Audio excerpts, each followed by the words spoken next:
Max, what's on your mind? I was at work recently and overheard an older colleague talking about retirement.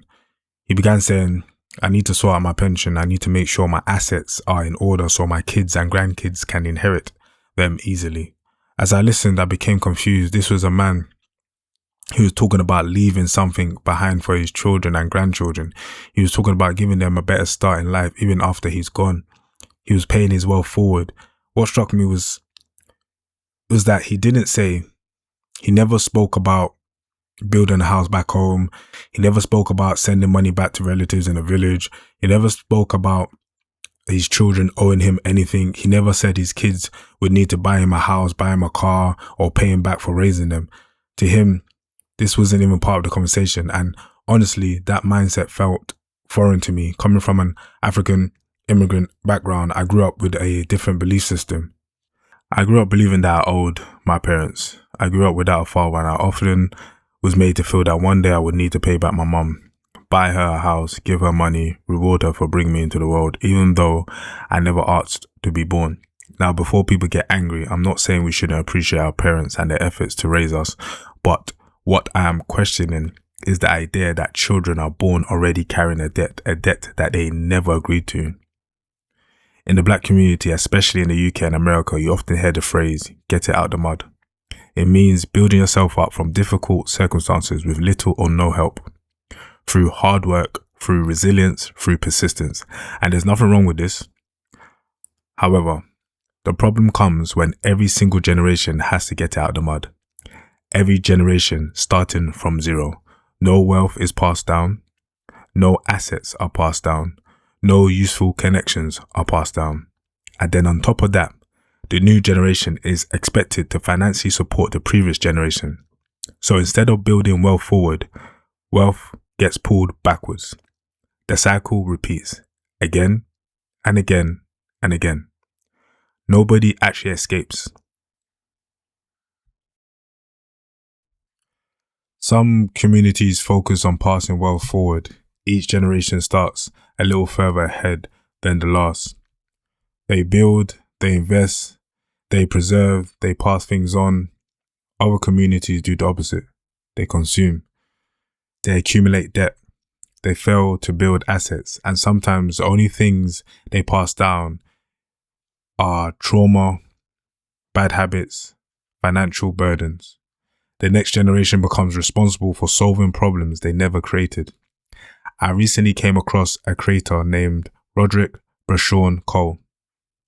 One thing he talks about is how some parents have children irresponsibly and then pass their unresolved trauma onto those children. Because wanting kids does not automatically make you a good person. A lot of people don't actually want to raise healthy human beings. They just want somebody to love them, somebody to carry their last name, somebody to keep them from dying alone, somebody to give their life emotional meaning. And that's selfish. See, there's a difference between wanting kids and wanting to nurture, guide, protect, heal, teach, and emotionally prepare for another human being for life. A lot of people want babies, but don't want to do the work on themselves first. You want kids, but you're emotionally unstable, still full of unresolved trauma, still choosing toxic partners, still addicted to chaos, still projecting your pain on everybody around you. Then the child becomes an emotional punching bag for everything you never healed from. And society keep acting like reproducing is enough. It's not. Anybody can make a baby. That don't make you a parent. That don't make you mature. That don't make you selfless. Because real parenting starts before the kid even get here. It starts with discipline,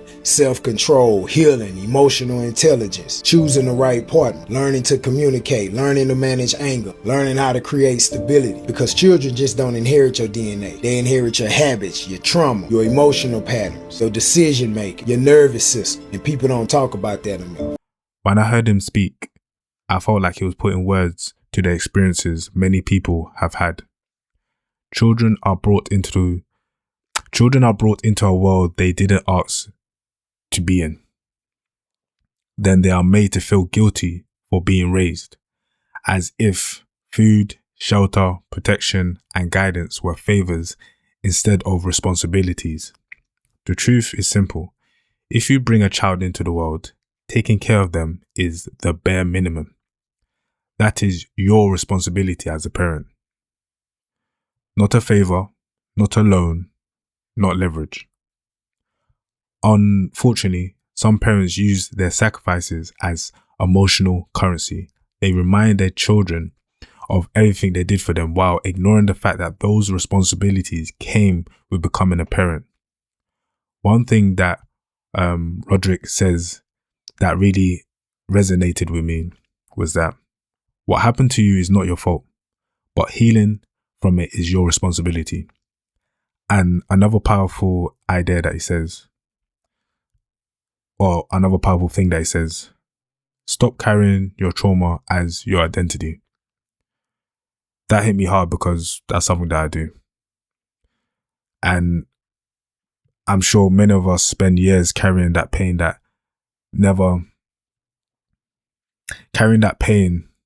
and that's never resolved, and it just stays with us. So let me ask a question. If every generation has to get out of the mud, how would the generation ever be able to build wealth? And I'm not talking about like money alone, but I'm talking about like how would they be able to build healthy families, healthy relationships, healthy mindsets?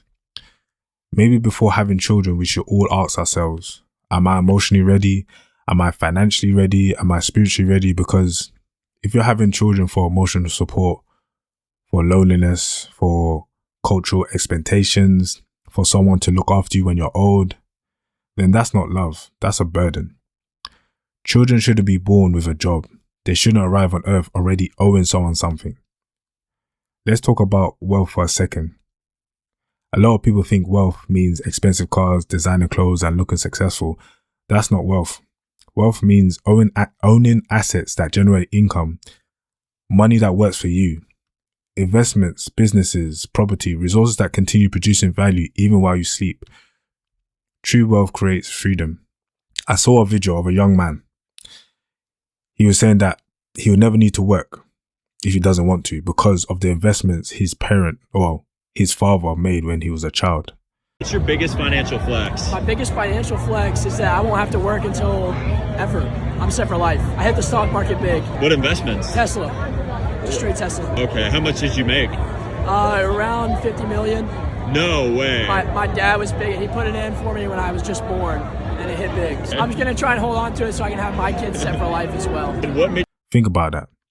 Because of the wise investment of his father, his father was able to provide his son a life where he doesn't need to work if he doesn't want to. He can explore things that he's actually interested in.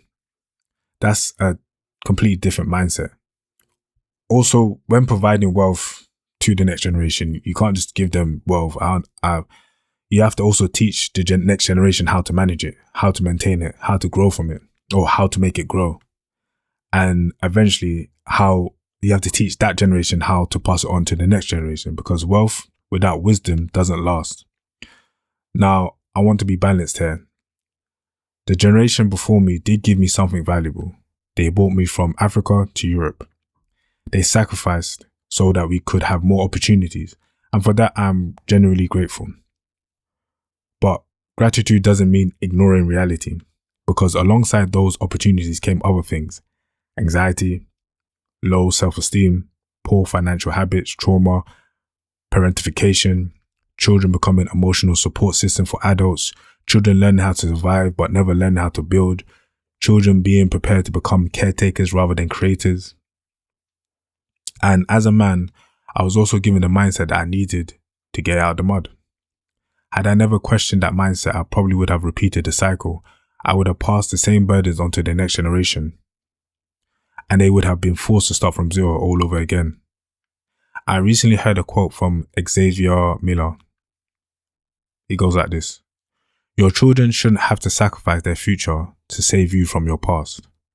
One of the worst things you can do as a parent is allow yourself to get old with no financial stability, because now your children have to stop building their future to rescue you from your past. I just read this story that perfectly shows why it's so hard to build financial stability in the community. So this woman quit her 6-figure career to take care of her ailing father full time, and he's passed away and now she can't find a job, while also leaving nothing behind for her. And every day we see younger people going through this because there's a generation that didn't have life insurance, didn't have a savings, didn't invest in anything. This is one of the most uncomfortable conversations that our community refuses to have. And honestly, in my opinion, this is why a lot of broke people keep having kids, because they know they'll have someone in the future to save them from their mistakes. See, a lot of first generation people within the community that's building, they not even starting from zero. They starting from debt, eviction trauma, bad credit, having to help their mom with the rent, giving their cousin somewhere to stay, and from everybody needing something at the same time. That's not the starting line. That's a 100-foot hole. And this is why I always say, when you're the first person in your family that's trying to build wealth, you have to be a savage at a level that most people simply won't understand. Because while you got other people out here inheriting assets, you inherited nothing but emergencies. You inherited responsibility before any opportunity. Like, imagine 2 runners in a race. One starts at the starting line while the other starts chained to 5 people 50 yards back. See, people will see that second person losing and so far behind, they'll just assume that they lazy without knowing how much weight that person is carrying. And as a community, we always say we got to work twice as hard. We got to work 5 times as hard, without saying that a reason for that a lot of the times is because of situations like this. As a parent, if you don't get life insurance, build the savings, invest in the stock market, own a home, not only are you setting yourself up for failure, you setting your kids up for failure. And listen, taking care of your parents is extremely honorable. Scripture talks about honoring your father and your mother, and most children will absolutely sacrifice for their family. But what Scripture also says, and what a lot of people like to ignore, is that a good man leaves an inheritance for his children's children. And this is why I never glorify getting out the mud, because it comes from a cycle of tragedy. Because if your children got to destroy their own future to keep you alive, that cycle just continues again. And that's the part that everyone feels but rarely say out loud.